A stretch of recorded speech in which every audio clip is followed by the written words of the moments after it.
Now let's just have a look at a 4-step way of approaching change or uncertainty, and they're interdependent, or they're interchangeable. First of all, purpose. Why we are doing it. Why are we making this change? Why are we having to do it? There must be a purpose. Why do you want me to do this? You've got to give people a reason to do what you want them to do.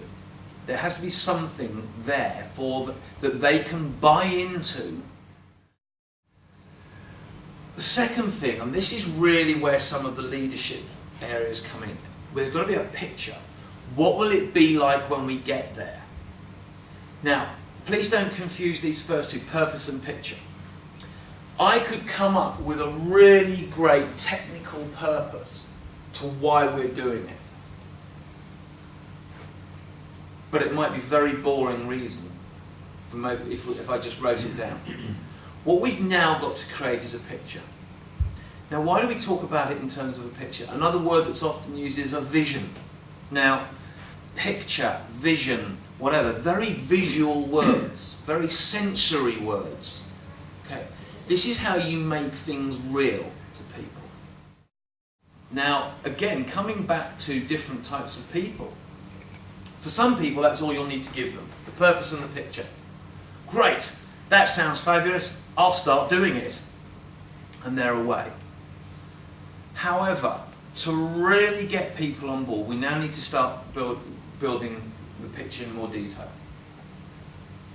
We need a plan, how we do it. Now think of the effect on people. If we know there's a plan and it's active, right, I can see that, this is going to do something that we can move forward with. So again, there needs to be this plan. So if you see here, what we're doing is we're gradually coming down the levels of detail. Purpose, what's the overall aim, what's the overall goal? Picture, what's it going to be like when we get there? Plan, how are we going to do it? Where's the detail? Who's got the responsibilities? Where is it? Now the final bit of this, and this is where we come down to the individual, is the part. Where we all as individuals fit into the plan.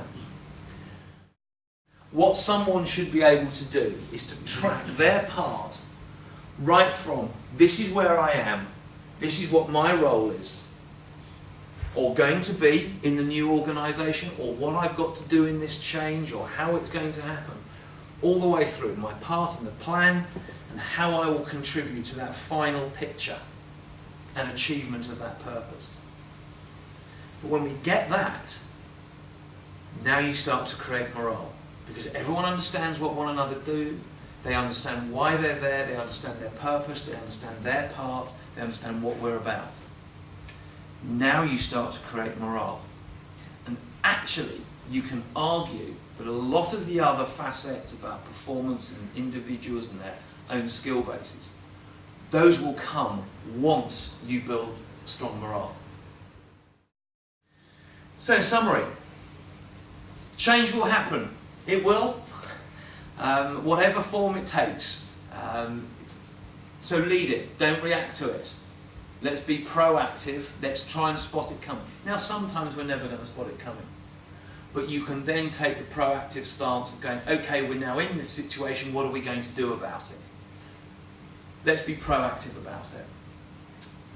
Appreciate how it will affect people.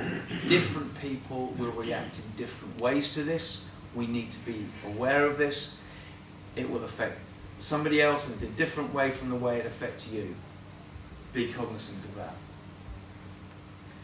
Understand that it will affect your managers and leaders too, and yourself. Therefore, we all need to be aware of this and how we handle this for them. Don't assume that your managers and leaders will naturally follow the party line. There will be emotional content for them in this as well.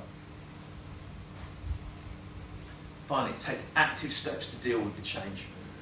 Make the most out of it and build morale. That is the single biggest thing that will take organisations through difficult times. Purpose, picture, plan, part. Build morale.